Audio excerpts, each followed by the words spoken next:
Why do so many people sabotage their relationship?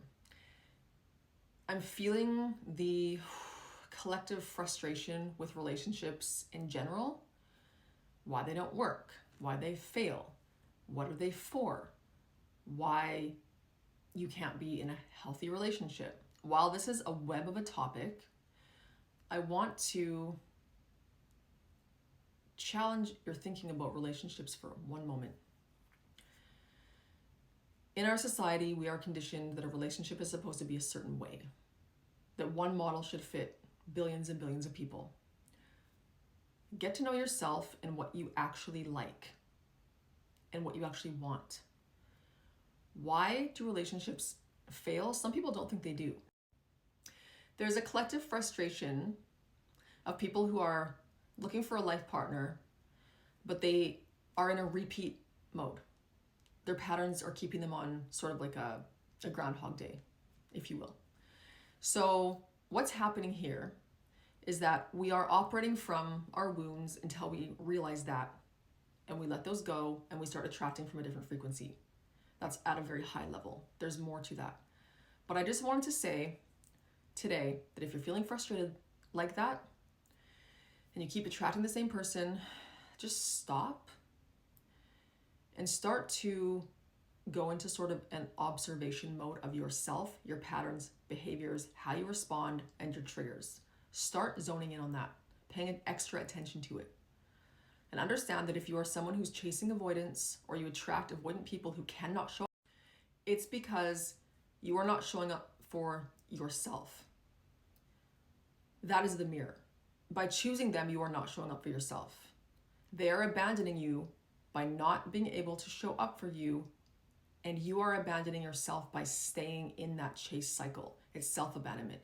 These are coming from abandonment wounds. In that way, it's a direct mirror. You are avoidant also. You are avoiding yourself by being with someone who cannot go deeper with you. And you, on a subconscious level, know that you don't have to fully reveal your full self to these people because they cannot hold that space for you. That is quite something to understand and realize about yourself. This is a wound that I also had. It is unfortunately very common.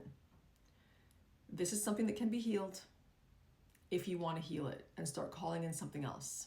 It can be done. The goal here to help heal this wound is that you have to go deep with yourself. What does that mean?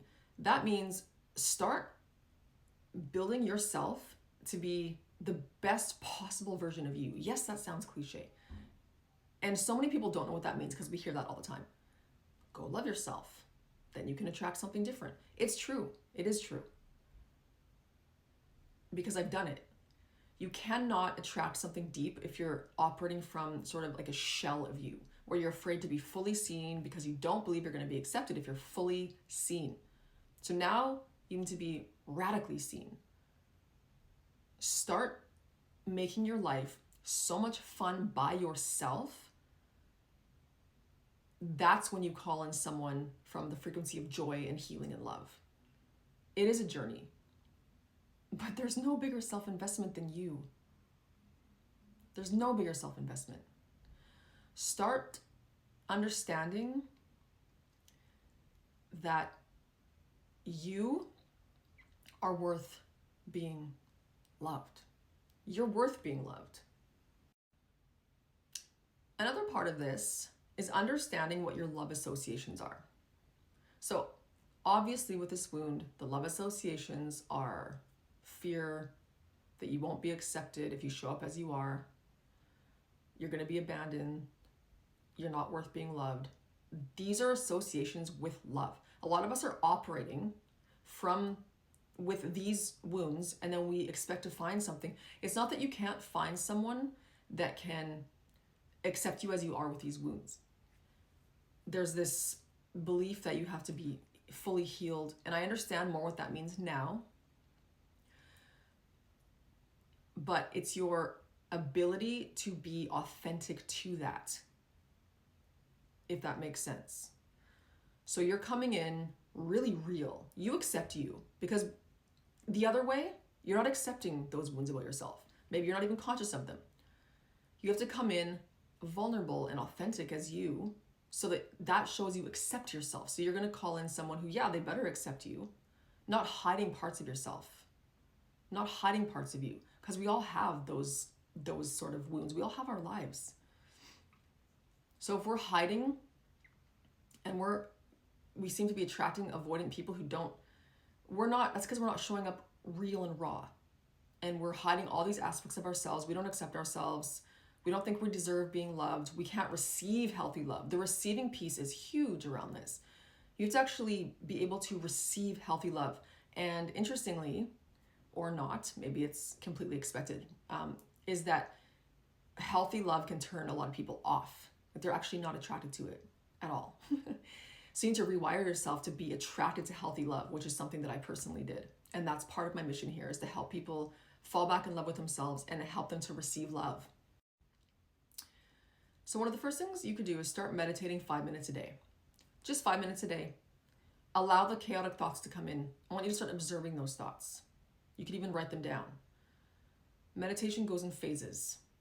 So you're going to start with, the goal is not to shut your mind off immediately. You want to observe what comes up, because that's your brain trying to purge it out. This is all what needs to be looked at. That's what needs to be looked at. Observe it. Go into observatory mode. Start looking at the way you respond, the way you react, all your triggers. Just start gently and lovingly, with compassion and curiosity, looking at that aspect of yourself, those aspects of yourself. And you can gently start releasing them. Like, I give myself permission to let this stuff go. It doesn't serve me anymore. It doesn't serve me anymore. Start saying affirmations in the mirror every day, looking into your eyes. I am enough. I am enough. I am enough. It happens every time. But hey, you know what? It's true. You are enough. I mean, the fact that we don't believe that, if that's at the core of how we're operating, what kind of experiences are we going to create for ourselves? What kind of partner are we going to call in if we really don't believe that we're enough? Because we already know what we call in, because we're living that and we've lived that, and we don't want that anymore. You deserve better. Now is your time. Now is your time.